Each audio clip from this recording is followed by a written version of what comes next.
ये जो है भगवान हमारे गुरु परम सौभाग्य हमारा है। तो वास्तव में हमारे गुरुदेव भगवान ही हैं।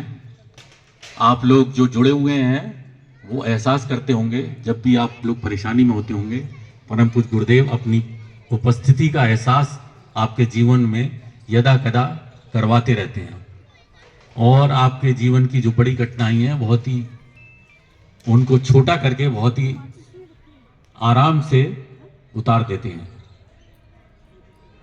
तो अभी जन्म शताब्दी परम पूज्य गुरुदेव के आध्यात्मिक जन्मदिन की, परम वंदनीय माता जी के जन्म के 100 वर्ष पूरे हो रहे हैं और जो हमारा अखंड दीप जो शांति कुंज में जल रहा है, परम पूज्य गुरुदेव ने 100 वर्ष पूर्व प्रज्वलित किया था, उसके प्राकट्य के भी 100 वर्ष पूरे होने हैं। तो इन 3 दिव्य संयोगों के हम लोग साक्षी बन रहे हैं। ये घटना हमारे जीवन में घटित हो रही है, ये भी हमारा सौभाग्य। देखिए, हम लोगों ने गुरुदेव से दीक्षा ली है, गुरुदेव के सानिध्य में बैठे हुए हैं। तो गुरु और शिष्य का नाता इस संसार में सबसे बड़ा नाता होता है।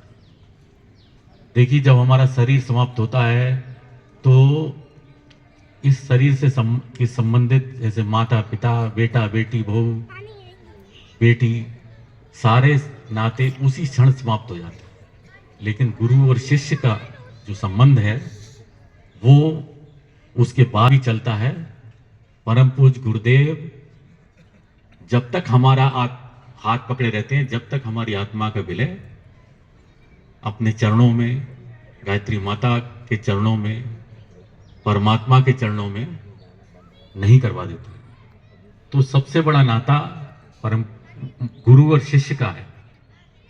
कहते हैं ना कि शीश दिए तो गुरु मिले, जो गुरु मिले तब भी सस्ता जान। तो गुरु हमारे ऊपर कितने उपकार करता है इसकी आप कल्पना नहीं कर सकते। और गुरुदेव के साथ साझेदारी, जैसा अभी भैया बता रहे थे कि आप गुरुदेव के साथ साझेदारी कर लेंगे, गुरुदेव के प्रति या गुरुदेव की जो आज्ञा पालन करेंगे, उसका कितने गुना फल आपको गुरुदेव दे देंगे, इसकी आप कल्पना नहीं कर सकते। तो इसलिए हम लोगों को गुरु के बताए मार्ग पर चलना है। और हमारे गुरु जी का, हमारे संगठन का, गुरु जी ने जो काम बताए हैं वो हम लोग बड़े आसानी से कर सकते हैं। अपनी दैनिक दिनचर्या से समय निकालकर एक टाइम टेबल बना लीजिए कि हमें ये काम करने हैं। तो परिवार के कामों को करने के बाद जो समय आपके पास जरूर मिलेगा, उस समय में आप अवश्य गुरु के काम को करें, चाहे वो दैनिक रूप से करें, चाहे वो साप्ताहिक रूप से करें, चाहे मासिक रूप से करें। गुरु जी को समय जरूर दें और अपना अंशदान दें। तो अभी 5 मिनट में मैं आपको सूक्ष्म रूप से जो अभी कार्यक्रम हुआ था हमारा हरिद्वार में बैरागी द्वीप में, जिसमें 1 लाख गुरु जी के शिष्य पहुंचे थे, देश से विदेश से ऐसे ऐसे लोग थे। मैंने वहां देखा, जो लोग वहां आप लोगों में से गए होंगे, देखा होगा 80-80 साल के वृद्ध, एक थैला इधर लटकाया, एक थैला इधर लटकाया, भागे जा रहे हैं पैदल। हाँ, परिसर में भी काफी पैदल चलना पड़ता था, लेकिन वो क्यों? उनके अंदर गुरु के प्रति निष्ठा थी, समर्पण भाव था।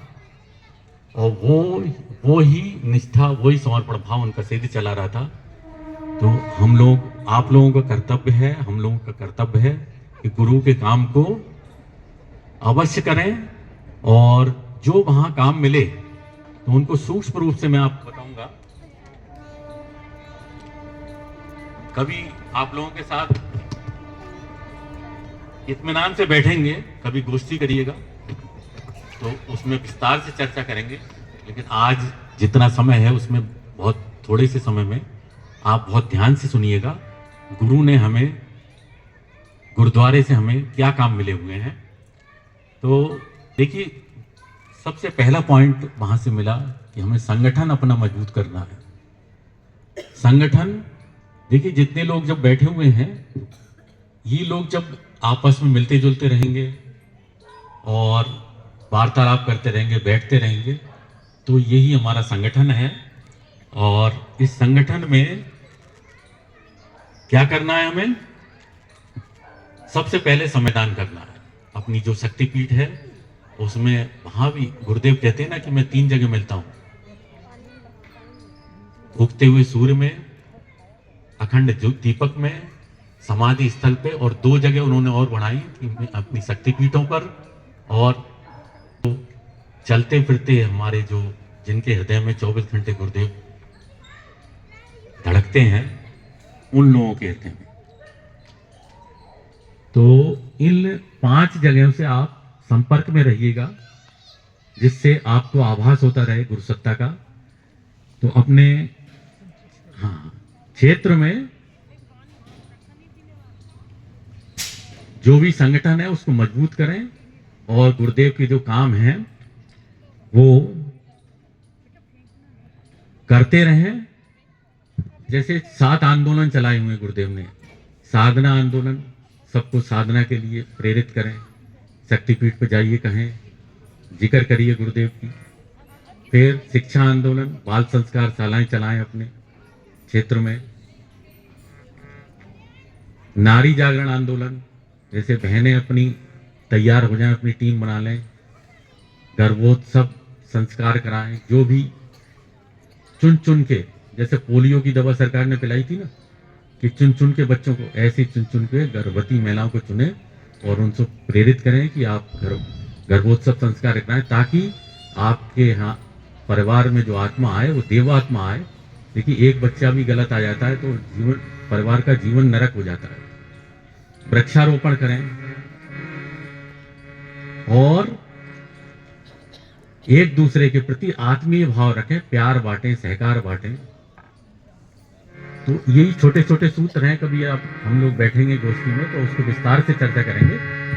और आप लोगों को बहुत बहुत धन्यवाद। आपके जीवन में गुरुदेव का स्नेह आशीष बरसता रहे और आपका जीवन उन्नति की ओर बढ़ता रहे, आपका कल्याण हो, ऐसी मेरी कामना है। बहुत बहुत धन्यवाद, बहुत बहुत आभार। धन्यवाद भाई साहब।